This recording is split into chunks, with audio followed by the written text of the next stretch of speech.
Welcome back to the Diplomatic Lounge. Today we want to touch on a hot topic, gender. Gender, and especially how it relates to language, has become a very contentious issue, especially in the United States. Some people go as far as to say that it was the excessive stress on the woke issues related to gender that lost the Democrats the presidential election. Without going as far as that, you can't deny that it's a very intriguing conversation. Now, intriguing for many reasons. First of all, because the relation between gender and language is seen mostly from an Anglo-Saxon perspective. It means how gender is reflected in English, but this is only a small part of what the world is like.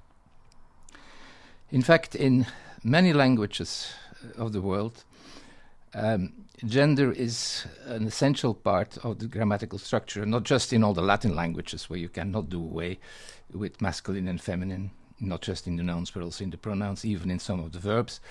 But it's the case in other languages that I know of. For instance, the Amharic of Ethiopia is even more gender-based in its nouns and in its verbs than the Latin languages, and I'm sure many others that I don't know of and don't speak or understand are in the same case. Now, I had some early experiences with this issue in a somewhat more playful way, let's say. When taking the floor at the United Nations, one of the first courtesies is, of course, to thank the person who is presiding the meeting for giving you the floor.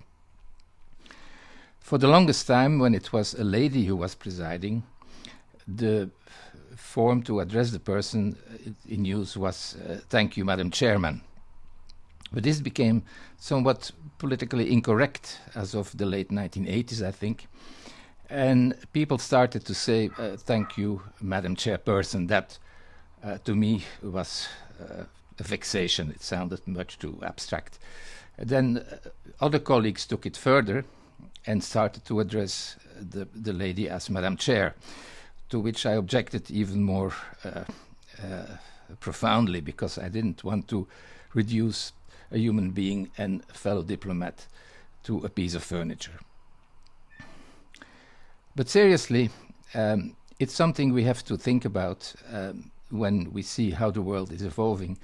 The Anglo-Saxon culture is, of course, still dominant, and we tend to think that English is the language.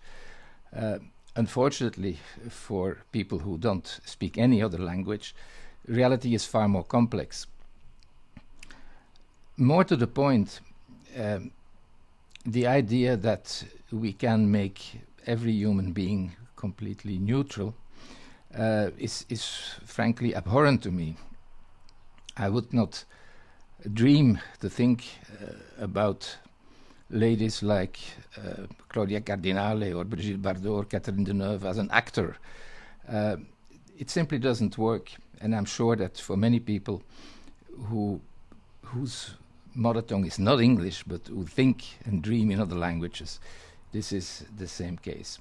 The little example in the UN also illustrates what we do to language and to human speak when we take these ideas to excessive levels.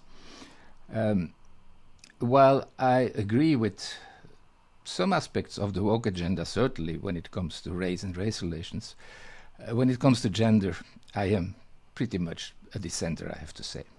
Thank you, and see you next time.